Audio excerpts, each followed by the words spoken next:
What's up YouTube? I'm Valentin the Mad, and this is a Gore review of Call of Duty World at War.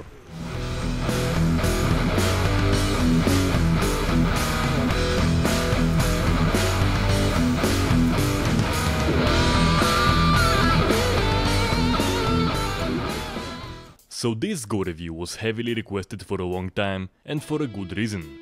World at War is widely considered to be the goriest of CODs. It came in a big contrast to the previous games in the series that had near-damn sterile combat mechanics, and unlike those, World at War was aimed to be gory and brutal.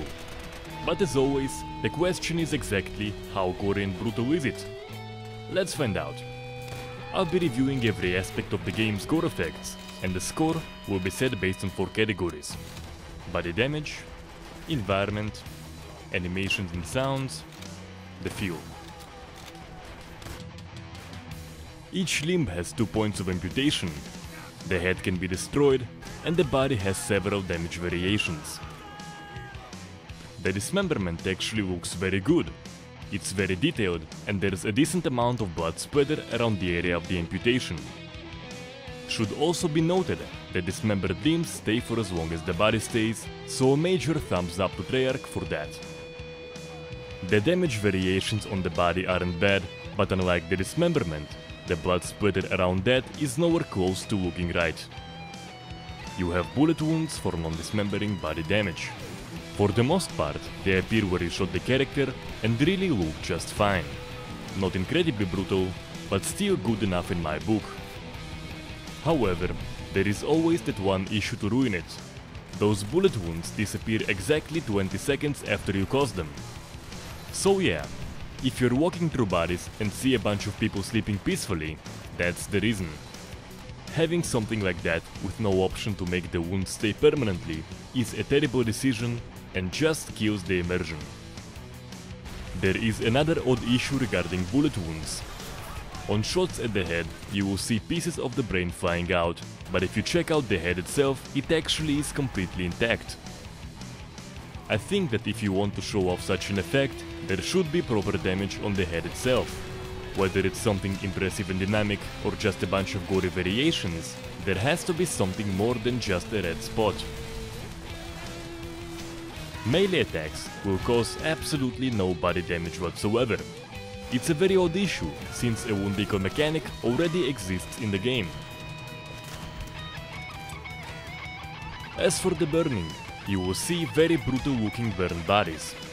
I'd go as far as saying that body damage wise, the burning is among the best I have seen in gaming. The animations look pretty brutal too, but I think that they could and should be longer to deliver a stronger effect. Despite that, using fire weapons is fun as hell in World at War, and eventually, that is what matters the most. The blood spitting is not bad in this game. On every attack, blood will stain various surfaces around the character. Also, believe it or not, the stains are more or less proportional with the blood spitting effects. Even the blood trail you see on amputations, it actually stains the environment. Seeing blood spitting effects that actually work as they should is way too rare in gaming, and Treyarch deserve all of the credit for doing that right. But as always, there are some serious issues. The blood stains disappear too damn quickly. You'll be seeing stains for the last 2 or 3 characters that were killed, and since Call of Duty games usually involve killing lots of enemies, blood will be disappearing in front of you constantly. Also, wounded characters leave no blood trails and there are no blood pools. People don't magically stop bleeding right after receiving a gunshot.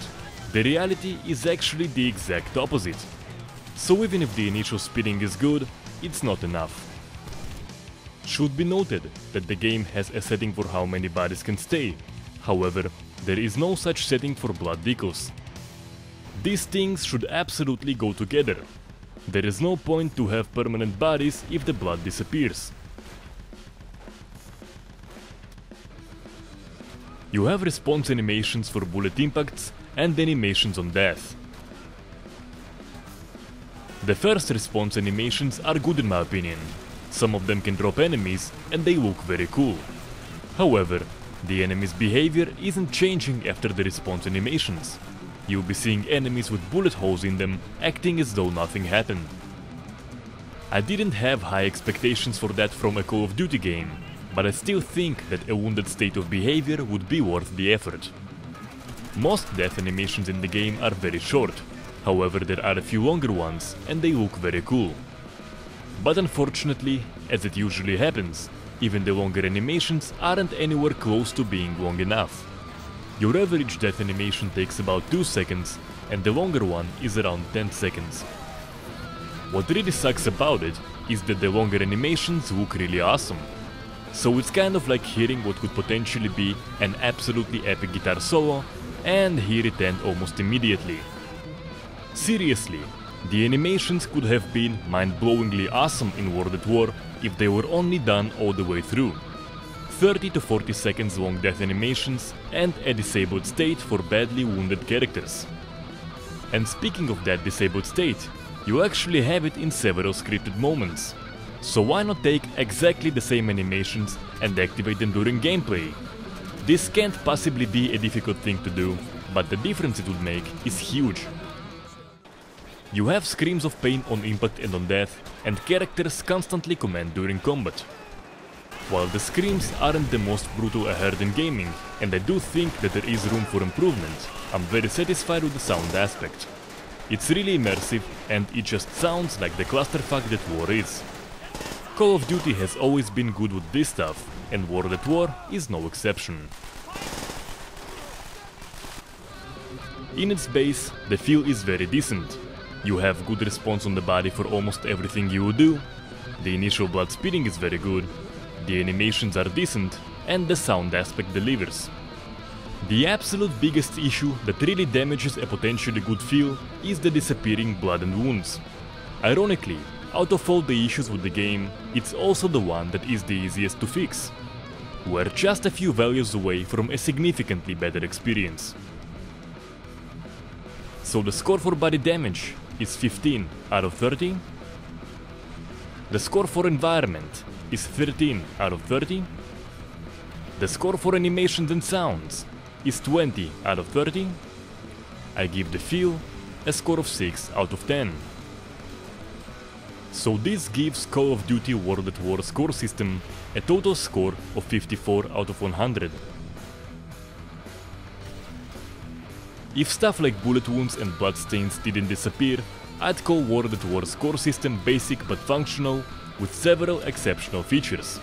Something that would be a great base for future games to improve upon and live up to the potential. But there is no option to make the mess stay, and from all I saw, the sequels didn't really improve much on the gore. It's also pretty odd that there are a whole bunch of mods for the game, but not a single one of them is dedicated to the response mechanics, or at least offers permanent blood and wounds. It's not too late though. The game is still popular, and if someone decides to make such a mod, I'll be happy to give it some coverage on this channel. Hope you enjoyed watching the review. Let me know how you feel in the comment section, and if you liked the video, subscribe and share it with your friends. You can find the link to all of my Gore reviews in the video description.